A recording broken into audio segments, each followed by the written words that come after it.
Hello and welcome to today's video. Today I want to talk to you about probiotics, in particular the colonization aspect of probiotics, because this is quite a debated topic actually amongst nerds like myself as to whether probiotics actually can colonize the digestive system. So the idea behind taking probiotics is that if we've got a dysbiosis, let's say we have like candida or clostridia, or we've got some kind of like less than optimal microbe in our gut that is eating our food, potentially creating histamine or producing other immune stimulating compounds like endotoxin, it can kind of create this inflammatory environment, cause leaky gut, and create a lot of different issues. I'm sure if you've been watching my channel, if you've seen any of my other videos, you're very well aware that the gut has a bigger impact on basically every other function in the human body, including detoxification and immunity, cognition, energy levels. It's super connected to everything. So the general idea with taking a probiotic is that we're going to take those probiotics and then they're going to live inside of us and they're going to kick those bad guys out. And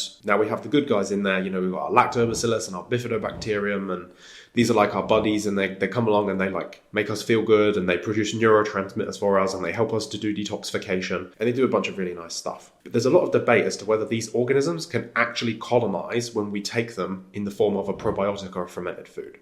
And what I mean by this, to clarify and make it more specific, is there's a lot of debate as to whether when you take a product, so let's say let's just make it really, really simple. Let's say we take a probiotic with just one strain in it and it's Bifidobacterium longum. And I'm using longum because it's probably my favorite gut bacteria. So imagine we take this microbe as a supplement. So we're taking it like in a probiotic powder, and then we swallow it and it goes into our guts. The debate or the point of contention is, can this microbe itself specifically actually latch onto our gut lining and become a part of our native flora? Like, can it basically come in and live and become a permanent resident? And when it becomes a permanent resident, it basically is eating the food that you eat and the mucus that you produce from your gut, and it's reproducing, and it can constantly live there. So it kind of moves in, and then its generations of its family from there are going to be able to continue to reproduce and continue to colonize and inhabit your digestive system. And there's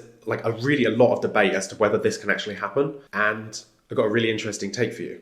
It doesn't actually matter. It doesn't matter whether they can colonize or not. So if they can colonize, great, we can keep taking them and there's no problem.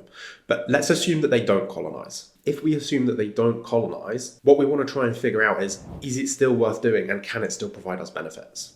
And I can tell you yes to both of those questions. Yes, it is still worth doing, and yes, it still can provide benefits. And I want to explain why this is. So even if these microbes aren't able to colonize, so let's take this microbe that I previously mentioned and use this as an example. So we take Bifidobacterium longum, and I've used this one again for a reason, because it is my favorite microbe and for a really good reason. So imagine we take this microbe as a probiotic, and let's say it doesn't colonize. Some of the things that Bifidobacterium longum can do in the gut, whether it's just in here as a transitory microbe, is that it creates a favorable environment for other beneficial microbes to thrive. So this Bifidobacterium longum can eat some of the foods that you eat, some of the prebiotics that you eat, some of the polyphenols that you eat, and most importantly, it can eat some of the mucus that you produce. So this is really important, because whatever diet you're eating, whether you're doing vegan, whether you're doing carnivore, it doesn't matter, because you're still going to produce the same type of mucus. You're going to be producing these, they're called mucosal polysaccharides. So these are basically like fibers. These are like indigestible sugars that we produce from our digestive lining, and these feed different microbes. The best part about this is Bifidobacterium longum, even if it doesn't colonize, can eat these compounds that we produce from our gut lining. It basically eats them and poops out a whole buffet of different things that so these are like the organisms that are already living in your gut, the beneficial lactobacillus and Bifidobacterium organisms that are already a part of your microbiome. It provides them with a buffet. So all of the different foods that they want, but not just like basic food, like bread and water. This is giving them like super like fine dining. It's giving it like lobster and caviar. Like this is providing the perfect environment for these microbes to have the environment that they want to be able to thrive. And in doing so, we are receiving a benefit in that this Bifidobacterium longum is creating a more favorable environment. And as that environment becomes more favorable, our native flora begins to thrive, and we see a shift in the overall flora composition towards something that's more favorable. And the more favorable your gut microbiome becomes, the easier it is for it to hold itself in a state of balance. So even if this organism comes and does a job and then leaves and it doesn't colonize, it can still set the microbiome up in a way where it's healthier and it's better able to sustain itself in a perpetually healthy state. And this way of thinking is exactly why organisms like soil-based organisms or something like Saccharomyces boulardii can have lasting impacts on the gut, even though they are literally defined, like specifically. This is one of the key defining factors of these microbes that makes them different from things like the Lactobacillus and Bifidobacterium family, is that they are non-colonizing. But it's very well documented that these microbes, even when taken for a short period of time and then discontinued, can have a lasting impact on the microbiome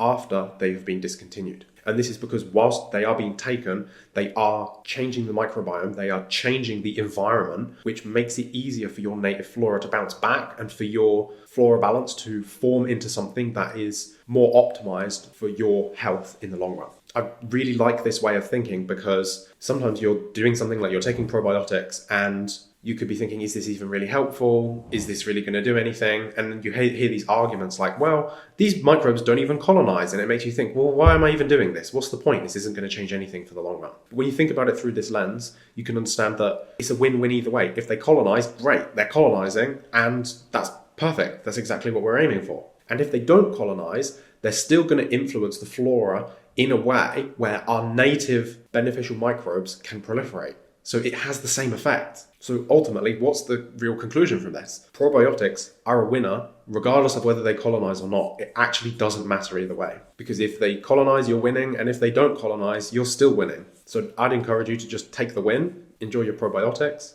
And I'd be really interested to know, what probiotics are you experimenting with right now?